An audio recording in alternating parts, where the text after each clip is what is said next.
Business laws in Article 1459 state that the following persons must not acquire things by purchase, even if it is in a public or judicial auction by themselves or using any intermediary. 1. Persons who exercise any position of guardianship in respect of the property of the person or persons who are under their custody or protection, executors, public employees, magistrates, judges, public prosecutors, secretaries of courts, and court officials. In Spain, the most serious offenses, or delitos, are crimes that involve great amounts of harm or threats against a person, property, national security, drug trafficking, etc. Some penalties for this crime consist of jail terms that may exceed 3 years or prohibition from visiting or living in certain places for 3 years or more.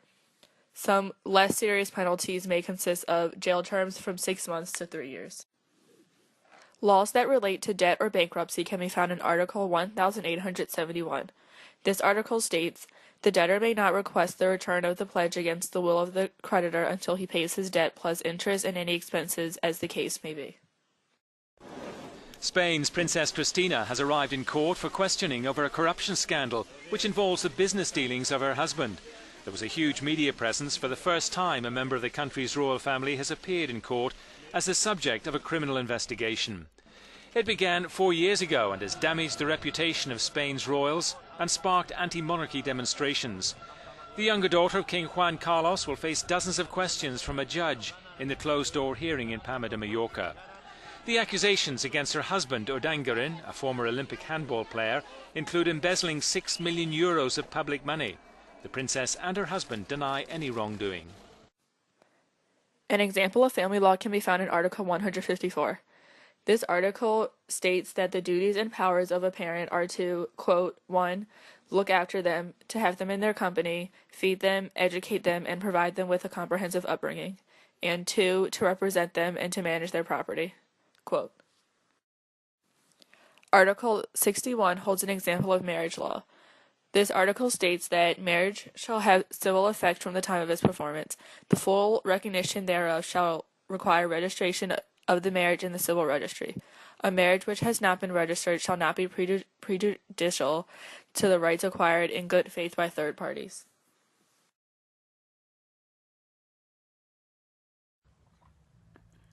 The President of Spain is a Prime Minister because Spain has a constitutional monarchy. The Presidente Gobierno, or President of the Government, is Prime Minister Mariano Rajoy.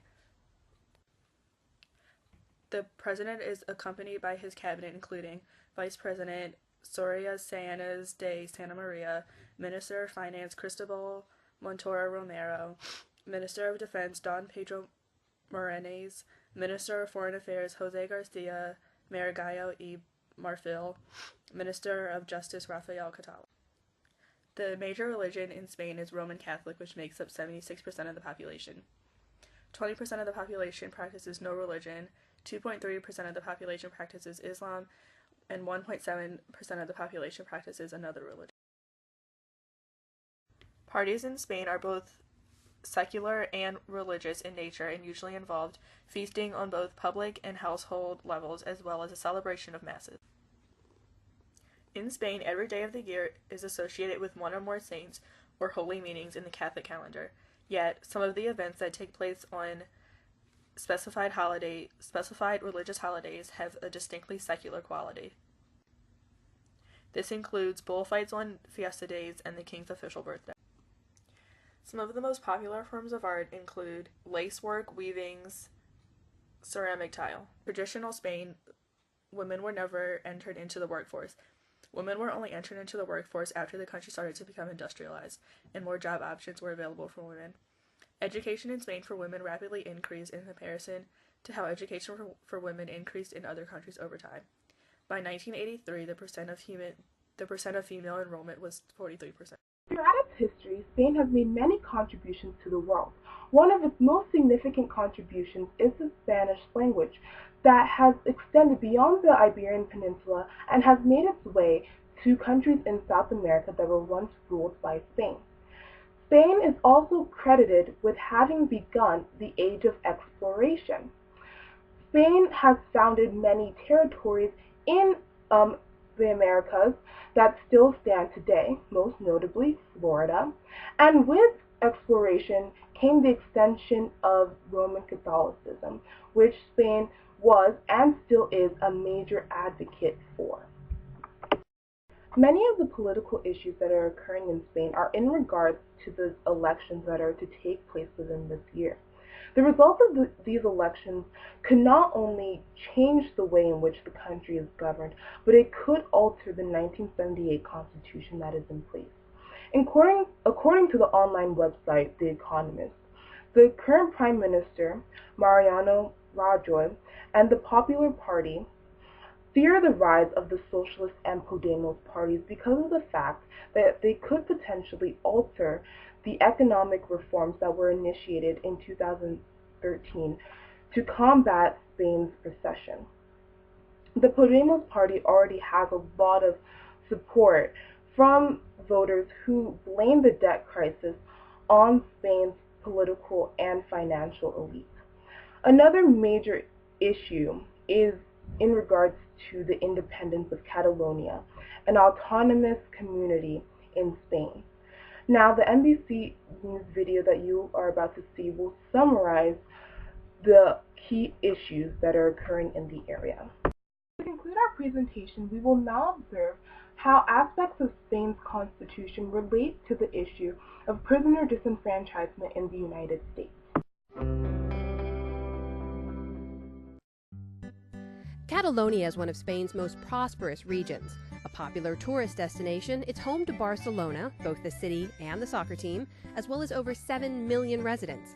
Catalans take deep pride in their language and culture, so much so that after nearly 300 years, they're filing for divorce from Spain. A triangular region tucked away near the border with France, Catalonia has had varying degrees of autonomy over the years.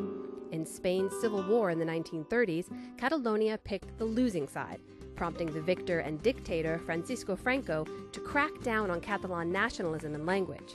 It lasted for decades, but after his death in 1975 and Spain's ensuing democratic transition, Catalonia was back on track to sovereignty. In the decades since, Catalonia has created its own parliament, police force, and education system. But Catalans' yearning for more self-rule ticked up in 2010, when Spain's constitutional court struck down parts of a 2006 statute that gave the region more powers. Spain's economic slump has only exacerbated the call for autonomy. Catalonia accounts for around a fifth of Spain's economy, and some feel the region has been paying more to Madrid than it gets back. So Catalonia plans to hold a referendum on its independence, just like Scotland did in September. The problem is that Spain's government opposes the vote and has managed to get the Constitutional Court to order Catalonia to suspend the effort until the court can weigh in on the matter. Madrid argues that a vote on independence would let a percentage of Spaniards decide on a matter affecting the whole country. Despite the court challenge, Catalans plan to push ahead this weekend with what's being called a consultation of citizens. Section 25 of Spain's constitution provides that incarcerated individuals are still entitled to the same privileges as those who are not imprisoned. Those rights include paid work, Social Security benefits, and the right to vote.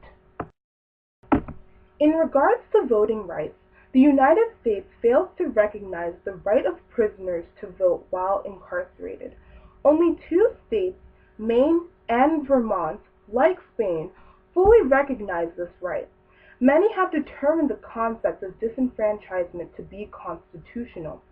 Section 1 of the 14th Amendment asserts that no state shall make or enforce any law which shall abridge the privileges or immunities of citizens of the United States. The amendment goes on to say in its second section that except for participation in rebellion or other crime can this right be taken away. So in regards to this issue, the question remains, should there be restrictions on the liberties of individuals when imprisoned? Thank you for listening to our presentation.